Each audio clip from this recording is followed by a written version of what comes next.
My wealthy grandmother saw me and my 6-year-old daughter at a family shelter. She asked, "Why aren't you living in your house on Hawthorne Street?" I was stunned. What house? 3 days later, I arrived at a family event, and my parents went pale. If you've never tried to get a 6-year-old ready for school while living in a family shelter, I can summarize the experience for you. It's like running a small airport. Except the passengers are emotional, the security line is shame, and you're doing it all with one sock missing. That morning, Lila's sock was the one missing. "Mom," she whispered, the way kids do when they're trying to help you not fall apart. "It's okay. I can wear different socks." She held up one pink sock with a unicorn and one white sock that used to be white. I stared at them like they were evidence in a crime scene. "It's a bold fashion choice," I said. I do what I want." Lila smiled, and just like that, for half a second, I forgot where we were. Then the shelter door opened behind us and the cold slapped me back into reality. We were outside St. Bridget Family Shelter, 6:12 a.m., the sky still a bruised gray. The sidewalk was damp. The air had that winter smell, metallic and clean, like the world had been scrubbed too hard. Lila adjusted her backpack, which was bigger than she was. I tugged the zipper up on her puffy coat and tried not to look at the sign above the entrance. Family shelter. It wasn't even the word shelter that got me. It was the word family. Like we were a category, like we were a label on a box. "Okay," I said, forcing brightness into my voice. "School bus in 5 minutes. Lila nodded. She was brave in a quiet way that made me feel both proud and guilty at the same time. Then she asked softly, "Do I still have to say my address when Mrs. Cole asks?" My stomach clenched. "I don't think she'll ask today," I said. Lila didn't push. She just looked down at her shoes and then back up at me like she was memorizing my face, like she was checking if I was still me. "Mom," she said, "are we going to move again?" I opened my mouth and nothing came out. And that's when a black sedan slid to the curb like it belonged there. Not a taxi, not an Uber, not the kind of car that ever pulled up to St. Bridget unless it took a wrong turn and regretted it. The door opened and a woman stepped out in a tailored coat the color of midnight. Evelyn Hart, my grandmother. I hadn't seen her in over a year. I knew that because my life had been measured in before everything fell apart and after. And she belonged firmly in before. She looked exactly the way she always did, composed, elegant, and slightly terrifying. Not in a cruel way, in an "I once ended a boardroom argument by raising one eyebrow" way. Her gaze landed on me first, and I saw recognition, then confusion. Then it landed on Lila. Something changed in her face. Something quick and sharp, like a crack in glass. She looked up at the sign above the entrance, and then she looked back at me. "Maya," she said, and my name sounded strange in her voice, like she hadn't said it out loud in a long time. "What are you doing here?" My first instinct was to lie, not because I thought she'd judge me, because I couldn't stand being seen. "I'm fine," I said, which is the default lie of exhausted women everywhere. "We're okay. It's temporary." Evelyn's eyes flicked down to Lila's mismatched socks, and then to my hands, red and dry from too much sanitizer, too much cold, too much life. Her voice went quieter. "Maya," she said again, "why aren't you living in your house on Hawthorne Street?" The world tilted. I blinked at her. "My... what?" She didn't repeat herself like she thought I was stupid. She repeated herself like she thought I might faint. "The house," she said, enunciating the words. "On Hawthorne Street." My heart started pounding so hard I could feel it in my throat. "What house?" I heard myself say. "I don't have a house." Evelyn stared at me as if I'd spoken in another language. I could see the calculation behind her eyes. She was running numbers in her head. Timelines. Possibilities. Lies. Lila tugged my sleeve. "Mom," she whispered, "do we have a house?" I looked down at her. Her eyes were wide, hopeful in a way that hurt. I swallowed. "No, honey," I said gently. "We don't." Evelyn's face went very still, and when my grandmother went still, it usually meant something was about to break. She stepped closer, not to me, toward Lila. She crouched down in front of her, which was almost shocking. Evelyn Hart did not crouch for anyone. She sat in chairs that cost more than my monthly income and made everyone else adjust. But there she was, lowering herself to my daughter's height. "You're Lila, right?" she asked. "Yes," Lila whispered shyly. Evelyn's expression softened just slightly. "That's a beautiful name." Then her eyes lifted to mine and turned sharp again. "Get in the car," she said. I blinked. "Grandma, get in the car," she repeated, and there was no room in her tone for negotiation. I felt heat rush to my face. Anger, embarrassment, relief, everything tangled up. Evelyn opened the back door of the sedan. I hesitated. Lila looked up at me. "Mom," she said, small and steady. "It's okay." And the fact that my 6-year-old was comforting me was the final straw. I nodded. "Okay." Lila climbed into the back seat first, clutching her backpack, and I slid in beside her, still half expecting someone to tap me on the shoulder and tell me this was a misunderstanding. As soon as the door shut, the silence inside felt expensive. Evelyn didn't drive immediately. She just sat there with both hands resting lightly on the steering wheel, staring straight ahead. Then she spoke, very calmly. "By tonight," she said, "I will know who did this." My stomach flipped. She turned her head to look at me. I swallowed hard. "Grandma, I don't understand." "No," she said, "you don't. And that tells me everything." She pulled out her phone, tapped once, and said, "Call Adam." A man answered quickly. "Ms. Hart." "This is Evelyn," she said. "Get the property manager for Hawthorne Street on the line. And I want a simple answer. Who has the keys, who is living there, and whether anyone has been collecting money off it." My blood ran cold. "Money?" I stared at her profile, at the set of her jaw, at the calm way she said those words like she was ordering coffee. And I realized I was not just embarrassed. I was standing on the edge of something much darker.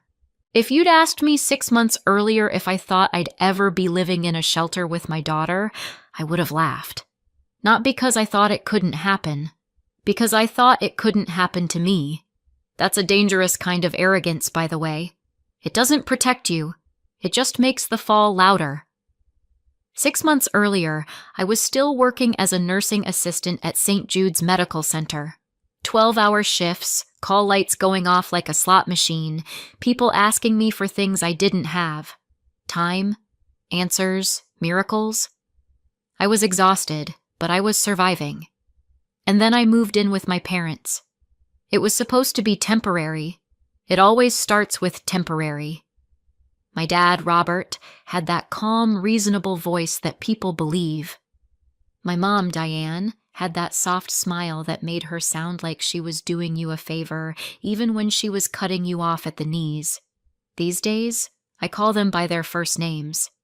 Mom and Dad didn't fit anymore. "You can stay with us until you get back on your feet," Diane said. "Lila needs stability. Family supports family." I should have heard the fine print hiding in that sentence, but I didn't. At first, it was tolerable. My parents' apartment was small, but we made it work. Lila slept in my old room. I worked, I paid what I could, I kept my head down. Then the comments started. Not big, obvious attacks. Little ones. The kind that don't look like cruelty if you tell someone about them later. "You're always tired," Diane would say. Maybe you should organize your life better. Robert would sigh when Lila's toys were on the floor. We're just trying to keep the place nice. And then, one night, after I'd come home from a double shift with my feet aching and my brain half dead, Diane sat down at the kitchen table like she was about to deliver a diagnosis. We need to talk, she said. I already knew that tone. We think it's time you became independent, she said softly. You've been here long enough. I'm trying, I said, keeping my voice even. Rents are high. Deposits. You're a mother, Diane said. If you're a good mother, you'll figure it out. The words hit me so hard I actually looked around, like someone else must have said them. Robert cleared his throat. 30 days. That's reasonable. We're not monsters. I wanted to scream, but screaming never helped in that apartment. It just gave them something to point at later. So I nodded. Okay. And I tried. I looked at listings during my breaks at the hospital, my thumbs scrolling while I gulped cafeteria coffee. I called places. I got told the same thing over and over. First and last month. Deposit. Proof of income. Credit check. Sorry, we chose another applicant. Every day I felt like I was running uphill with Lila on my back. And then came the night they decided 30 days was actually a suggestion. It was after a late shift. I'd helped a confused elderly man back into bed 3 times, cleaned up a spilled tray, and held a woman's hand while she cried because she was scared of surgery. I came home after midnight. The hallway light outside my parents' apartment was on. My stomach tightened immediately. 2 cardboard boxes sat outside the door. My boxes. I stared at them for a long second like my brain refused to accept the shape of what I was seeing. Then I tried the doorknob. Locked. I knocked. Silence. I knocked again. Harder. Finally, the door cracked open. Diane's face appeared, calm as if this was a normal Tuesday. You need to keep your voice down, she whispered sharply. Neighbors. Why are my things outside? I demanded. Robert's voice came from behind her, bored. We told you, Maya. Independence. It hasn't been 30 days, I said, my voice shaking. Diane's expression hardened just slightly. Plans change. I glanced past her shoulder into the entryway. Lila was curled up on the floor right by the shoe rack, her little jacket folded under her head like a pillow, half asleep, shoes still on, like they'd put her there hours ago so I could scoop her up and disappear without waking the whole apartment. Where are we supposed to go? I hissed. Diane's smile came back, thin and satisfied. You'll figure it out. You always do. And then, as if she were doing me a favor, she added, Don't make a scene. I stood there with my boxes in the hallway, the air buzzing in my ears. I stepped inside just long enough to crouch and slide my arms under Lila. She made a tiny sleepy sound and automatically wrapped herself around my neck. As I backed out into the hall, Diane's hand was already on the door. The door closed. Lila stirred. Mom? She mumbled. It's okay, I lied automatically. We're having a sleepover. I shoved the boxes into my car and drove. I don't remember most of that night. I remember streetlights. I remember the way my hands shook on the steering wheel. I remember sitting in the car with Lila asleep across the back seat, her small body curled like a question mark. I remember thinking over and over, how did this happen? The next day, I tried to fix it. Because that's what I do. I fix things. I wipe down messes.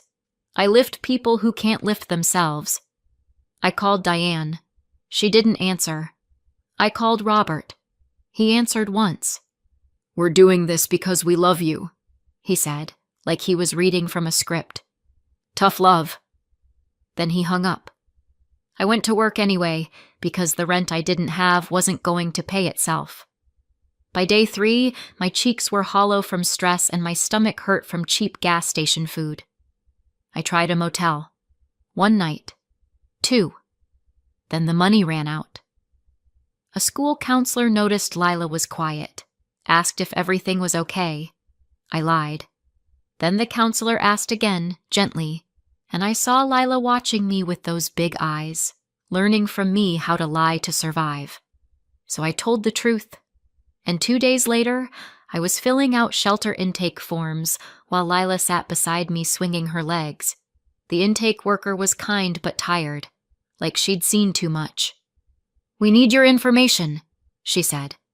"We need to know where you stayed last night." "In my car," I said. She nodded like she was checking a box. Lila leaned toward me and whispered too loudly, "Is this our house now?" The woman flinched. I smiled too hard. "No," I said quickly. "No, sweetheart." I wanted to add, "This is temporary," but the word tasted like a joke. That night, Lila fell asleep on a narrow bed beside me in a room that smelled like bleach and overcooked food.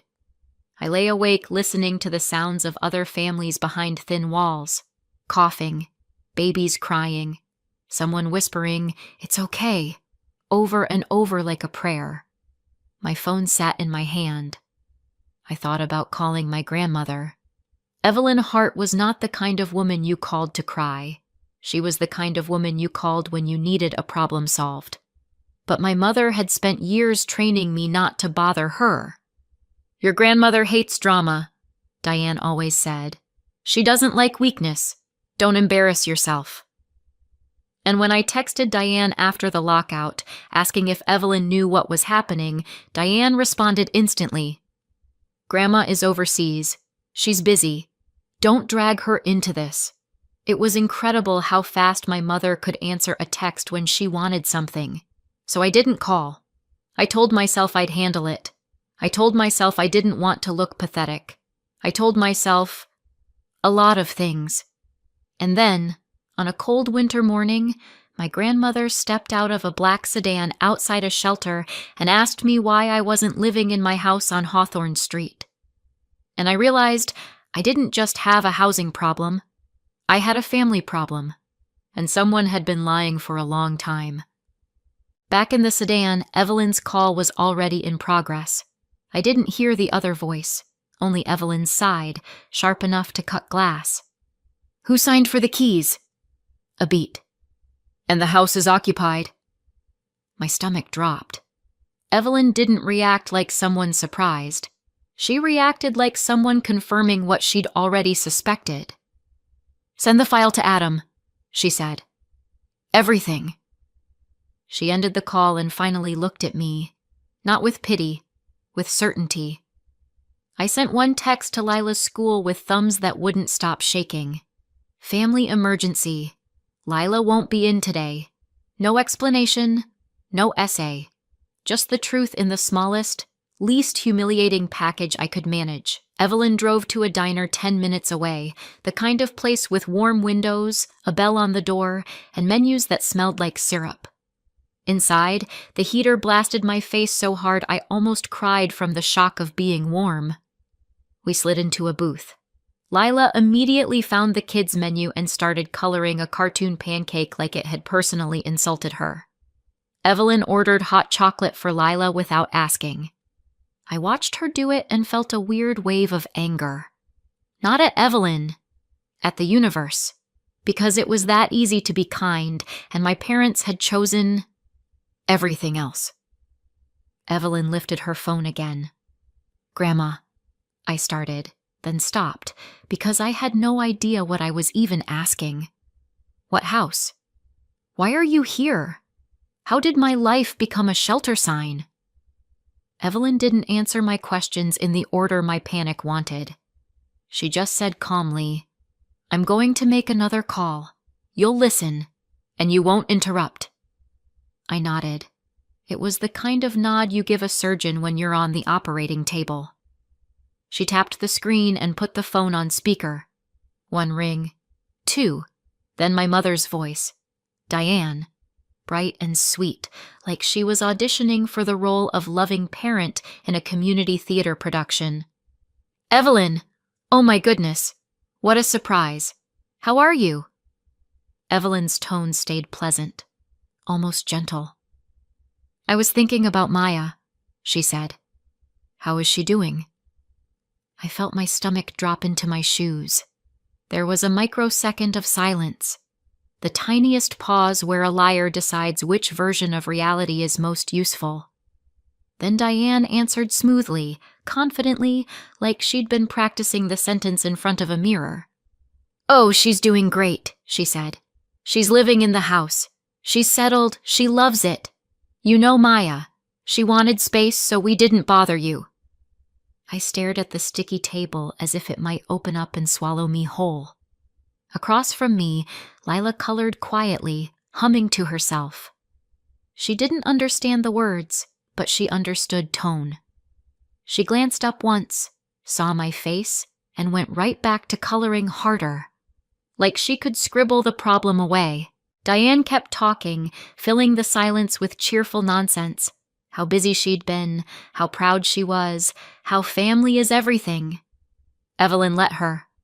Evelyn didn't rush liars. She gave them room to hang themselves properly. Finally, Evelyn said, "That's good to hear," and ended the call. Just like that. No confrontation, no accusation, no gotcha. My throat tightened. "That," Evelyn said quietly, "wasn't confusion." I let out a laugh that sounded like a cough. "So she knew," I said. "She knew the whole time." Evelyn's eyes stayed on mine, steady and sharp. "She knew enough to lie without thinking," she said.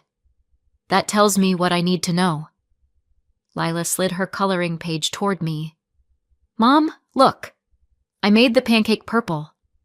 I forced a smile so quickly it probably looked painful. "Wow," I said. "That pancake is incredibly brave." Lila giggled, and for half a second my chest unclenched. Then Evelyn leaned in, lowered her voice, and said the simple sentence I should have heard months ago. "I arranged a house for you," she said, "on Hawthorne Street. Your parents were supposed to manage the handoff. Keys, move in, all of it. They told me it was done." My brain tried to process it. A house. For us. And my parents had been living their lives like that sentence didn't exist. I gripped the edge of the booth until my knuckles went white. "Why wouldn't you tell me directly?" I heard myself ask, and immediately felt stupid, like I was blaming the only person who'd shown up. Evelyn didn't flinch. "Because I trusted your parents," she said, "which was my mistake. Not yours." Then she stood up, walked a few steps away so Lila couldn't hear, and made 2 quick calls. Low voice, clipped, efficient. I only caught pieces. Hawthorne file. Clean summary. Key log. Listing history. Tenant payments? Yes. Today. When she came back, she didn't sit down like she planned to linger. She sat down like she planned to move. "You're not going back to that shelter," she said. My pride tried to stand up and argue. My exhaustion shoved it back down. "Okay," I whispered, which was the most honest word I'd said all day. An hour later, Lila was bouncing on a hotel bed like it was a trampoline, and the world had never been cruel. She found the little complimentary soap, sniffed it dramatically, and announced it smelled like a fancy grandma. Evelyn stood by the window, phone in hand, watching traffic like she was watching a battlefield. She didn't tell me everything. She didn't have to. The point wasn't details yet. The point was that something was happening. Something I didn't have to carry alone. That night, after Lila fell asleep in clean sheets with her stuffed rabbit tucked under her chin, Evelyn sat at the small table by the window and finally spoke again. "Your parents are hosting an event," she said. "Important to them. A venue? Relatives? Speeches. The whole performance. My stomach tightened. When? Evelyn's gaze stayed on the city lights. Soon, she said. And we'll be there. She didn't say it like a threat. She said it like a decision already made. 3 days later, I stood in the hotel bathroom staring at myself in the mirror. I looked like a version of me that had been put through a washer cycle and hung up to dry in a storm. Evelyn had insisted I buy a dress. Not an expensive one. Just a clean one. A simple one. You don't need armor, she'd said. You need dignity. I wasn't sure dignity came in polyester, but I appreciated the sentiment. Lila wore a little blue dress and tights. She twirled once in the hotel room and said, I look like a princess. You do, I said, and my throat tightened. On the ride over, my stomach twisted so hard I thought I might vomit. What if I freeze? I asked quietly. Evelyn didn't look at me. Then I'll speak. What if they deny everything? They will, Evelyn said. What if everyone thinks I'm... I stopped, because I didn't even have a word for it. Evelyn glanced at me then, her gaze sharp but steady. Maya, she said, you've survived worse than a room full of liars. The car pulled up outside a venue I'd never have picked in my life, one of those hotel event spaces with soft lighting and hard smiles. The sign by the entrance read, Hart Collins Family Dinner. Of course it did. My mother loved an event. Not because she liked people, because she liked witnesses. Inside, there were relatives I hadn't seen in months. Aunts, uncles, cousins, people with opinions and casseroles. Except the casseroles had been replaced by catered hors d'oeuvres served on trays like tiny edible bribes. At the far end of the room, there was a projector screen set up and a microphone. Because my mother couldn't serve dinner without also serving a narrative. Before we went in, Evelyn stopped at a side door and spoke briefly to a staff member. A woman nodded and opened a small private room next to the banquet hall. Quiet, warm, stocked with water bottles and crackers. This is for Lila, Evelyn said. She doesn't need to be in the center of this. Lila took one cautious step into the room, then looked up at Evelyn seriously. Do I get snacks? Yes, Evelyn said. Good ones. Lila accepted that like it was legally binding. A trusted assistant stayed with her. Lila waved at me, completely unaware she was being protected from the family apocalypse. Then Evelyn looked at me. You go in first, she said. I knew what she was doing. Let them see me before they saw her. Let them panic in silence. I walked into the banquet room alone. The chatter softened, then resumed, the way people do when they sense something but don't want to be the first to acknowledge it. Then Diane saw me. Her smile appeared automatically, then glitched, like a bad Wi-Fi connection. Her eyes flicked over my dress, my posture, the fact that I wasn't wearing I'm drowning on my face anymore. Her hands tightened slightly around her wine glass. Robert noticed a second later. His laugh died halfway through. His jaw clenched like he was biting down on a thought. Neither of them moved toward me. They didn't ask where I'd been. They didn't ask how Lila was. They did what people do when they're trying to calculate danger. They smiled and waited. I stood near the edge of the room and let the silence do its work. Dry humor is sometimes the only thing that keeps you from screaming, so I let myself have one thought. Look at us. A family dinner. The kind where everyone pretends the most important thing is the seating arrangement. A minute later, the room temperature changed. Evelyn Hart entered. Calm. Unhurried. Completely in control. Beside her was a man with a slim folder and a laptop bag, the kind of person who looked like he'd never raised his voice in his life because he didn't need to. Diane went pale. Not, oh, you surprised me, pale. More like, I just realized my entire plan has a hole in it, pale. Robert straightened his shoulders, the way he did when he wanted to look like the victim before anyone had accused him of anything. Evelyn nodded to a few relatives like she was simply attending dinner. Then she looked at my mother.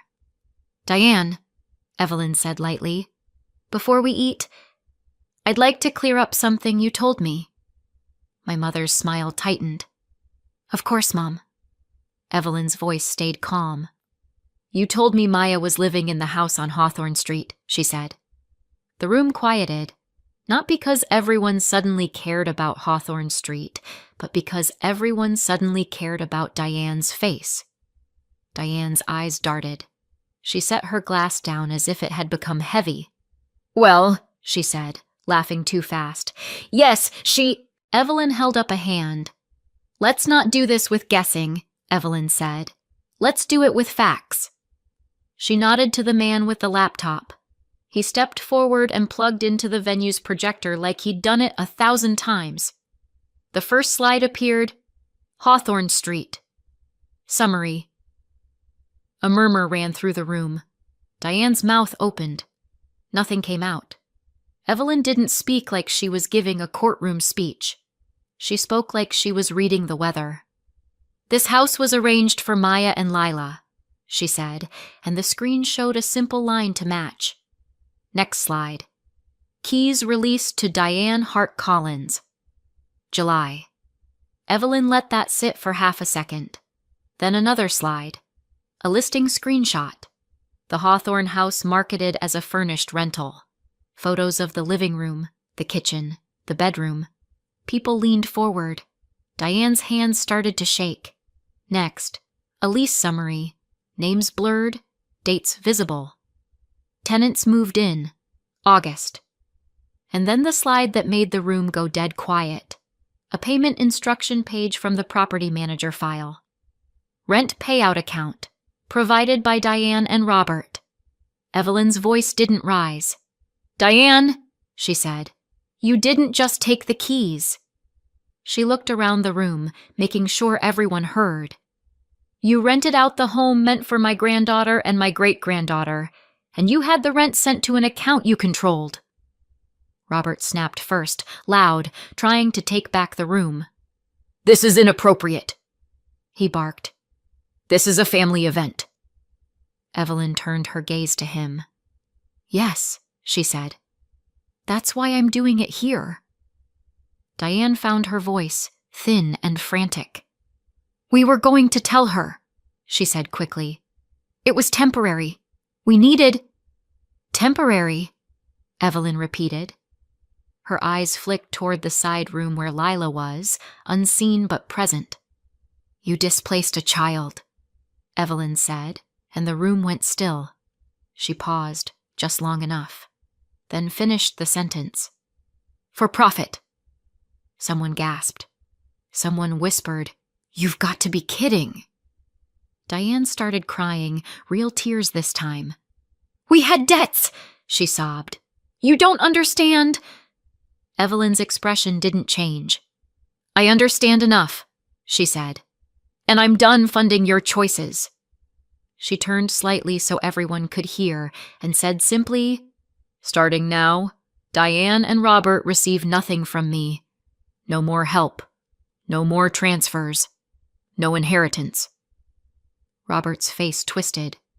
"You can't—" "I can," Evelyn said. "And I already did." The man with the folder stepped forward, calm.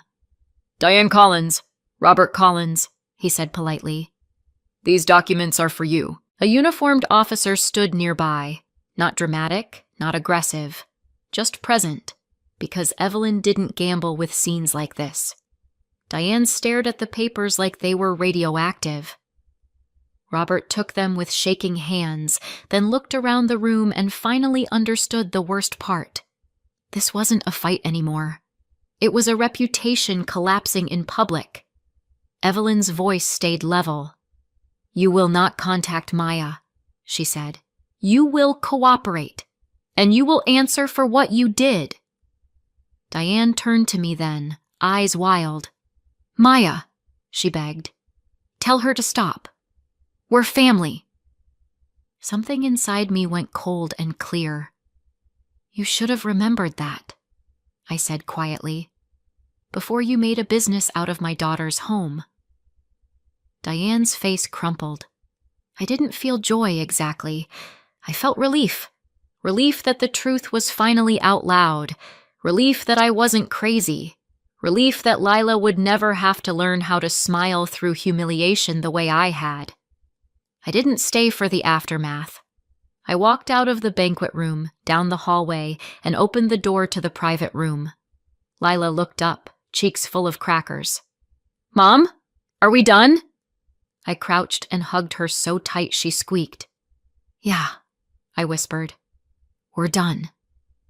She leaned back and looked at my face carefully, like she was checking for storms.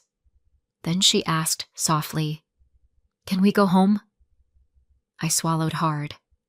"Yes," I said. "We can." Evelyn met us in the hallway. She didn't look back at the room. She didn't need to. In the car, Lila leaned against my shoulder and fell asleep. I stared out the window, hands trembling. "Grandma," I whispered, "what happens now?" Evelyn didn't take her eyes off the road. "Now," she said, "we take back what was meant for you. 6 months later, our life is boring in the best way. We live on Hawthorne Street now. Lila has her own room, her own curtains, and a crooked art gallery of drawings taped to the wall. She walks to school like the world has always been safe. That's the point. I'm still a nursing assistant. By choice, not because I'm stuck. I'm finishing my RN track one step at a time, and for the first time, my energy goes into the future instead of survival. Evelyn never paid for my life. She showed up when it mattered most, and she made sure no one could ever intercept help again. Sunday mornings, she visits with pastries and pretends she's only here to see Lila. Lila doesn't buy it. "Grandma Evelyn," she'll ask, "do you like our house?" Evelyn always pauses like she's swallowing something heavy. Then she says, "Yes, I do." As for Diane and Robert, turns out you can't rent out someone else's home, collect the money, and keep calling it family. The rent they took didn't stay free. They were forced to repay it, and the investigation that followed made their respectable image evaporate. Once Evelyn cut them off, their hidden debts showed up like roaches under a flipped light switch. People stopped inviting them. Calls stopped getting answered. My mother tried to contact me. Not to apologize, to negotiate. I blocked the number, because I'm done bargaining for basic decency. So what do you think? Did Evelyn do the right thing, or did she go too far? Let me know in the comments and subscribe for more.